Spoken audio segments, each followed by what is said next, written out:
Kisah yang lain saya ambil dari kisah tabi'in saja. Kisah seseorang teman-teman sekalian yang bernama Muhammad. Muhammad ini tentu bukan Nabi SAW, tapi adalah seorang tabi'in yang dia bernama itu. Dia terkenal sekali dengan ibadahnya. Dan saking luar biasa ibadahnya sampai dikenal tidak pernah tinggalkan sholat malam. Dan dia baik itu dalam perjalanan ataupun di rumahnya. Dan selalu mengerjakan semua jenis ibadah yang Nabi SAW perintahkan. Satu waktu rupanya dia ikut berjihad nih, si Muhammad ikut berjihad.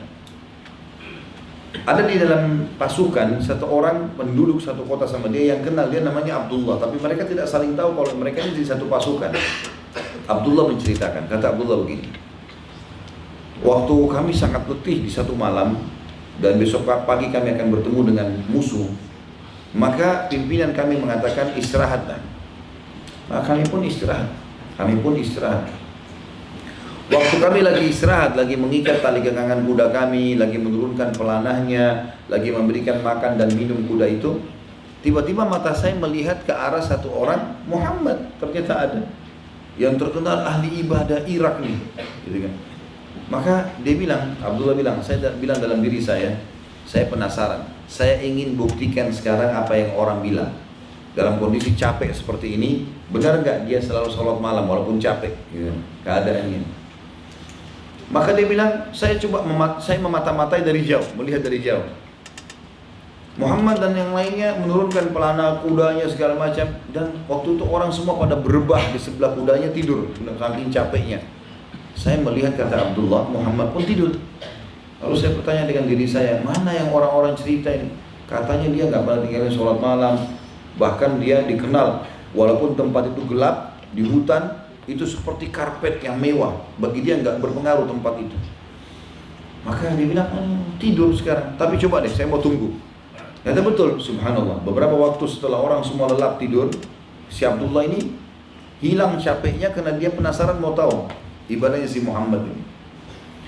Maka dia bilang, tiba-tiba saya lihat Muhammad bangun dan dia menjingkrak-jingkrakkan kakinya pelan-pelan jalan supaya teman-temannya nggak ada yang tahu. Dan terus saja dia menerobos hutan liar. Hutan itu liar, banyak binatang buas di malam hari. Jalan terus sampai ke tengah hutan dan saya mengikutinya. Kata Abdullah, demi Allah saya kalau bukan karena Muhammad di atas itu saya nggak. Luar biasa gelap, nggak ada penerangan. Dan dia sengaja jalan sembunyi dari teman-temannya. Dia bilang setelah dia merasa jauh, maka dia pun akhirnya wudhu. Dari jarak yang lumayan saya bisa melihatnya, lalu kemudian dia menghadap kiblat, lalu dia sholat. Kata Abdullah, jangan engkau tanyakan bagaimana indahnya sholatnya orang ini, luar biasa, penuh dengan tumaknina dari Allahu Akbar, tenang, ruku Allahu Akbar, sami Allah liman hamidah, semuanya dengan tenang. Dan dia membaca ayat-ayat dengan suara yang bagus, dengan lantunan yang tartil, ya, yang rapi, yang pelan. Dia bilang saking indahnya sholatnya Muhammad, sampai-sampai saya tidak sholat malam itu, si Abdullahnya, hanya untuk melihat dan menikmati bacaannya. Dan pada saat menjelang subuh, si Muhammad berdoa kepada Allah. Dan ini saksi bahasan kita. Kata Muhammad ini yang sudah menikmati ibadahnya dengan Allah, dia bilang, ya Allah, sungguh fajar akan menyingsing. Aku punya hajat dan saudaraku muslim yang lain punya hajat. Penuhilah hajat-hajat kami. Ya Allah, aku telah meminta kepadamu 3 hal. Engkau telah memberikan 2 dan tinggal 1 lagi ya Allah. Maka karuniakanlah aku yang 1 itu. Tiba-tiba waktu dia sudah ucapin ini, si Abdullah ini rupanya kena pegel semalaman berdiri, ya.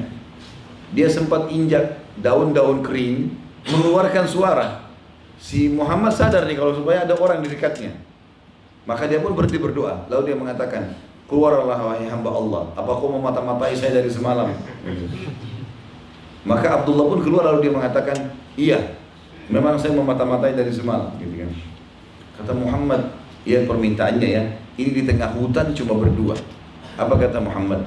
Saya memohon atas nama Allah, rahasiakan apa yang kau lihat ini. Rahasiakan, jangan kau cerita ini. Lihat orang saya sholat malam, tolong, saya mohon-mohon sama kamu jangan ceritain orang. Bayangin, minta supaya ibadahnya disembunyiin. Bagaimana dengan kita teman-teman sekalian? Baru puasa Senin Kamis sedikit tanya temannya, kau sudah puasa? Puasa. Saya puasa.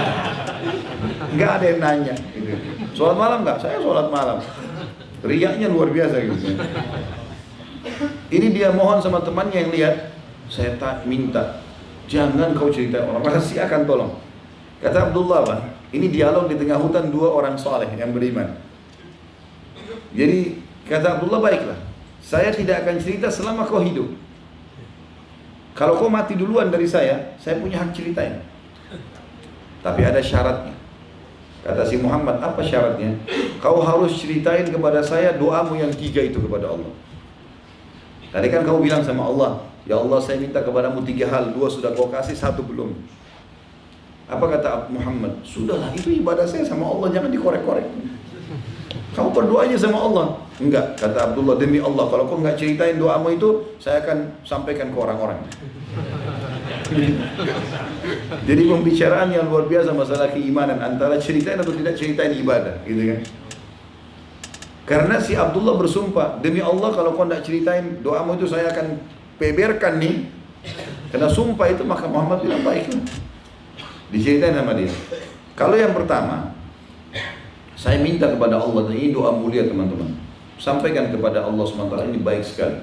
Kata dia, saya meminta kepada Allah agar rasa takut saya dihilangkan kepada selain Allah. Enggak ada lagi takut, pokoknya semuanya saya tidak takut kecuali kepada Allah. Sampai-sampai kau lihat sendiri, hai Abdullah, bagaimana saya masuk tengah hutan ini saya tidak punya rasa takut sedikit pun. Allah kabulkan itu. Dan ini permintaan yang sangat baik, sehingga kita tidak bergantung kepada selain Sang Pencipta Allah.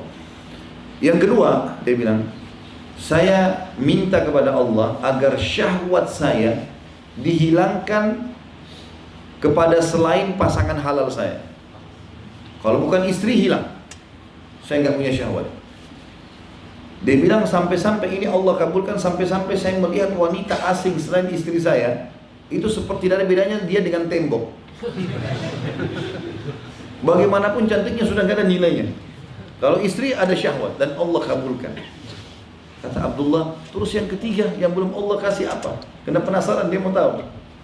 Dia bilang ini teman-teman sekalian permintaan yang unik sebenarnya.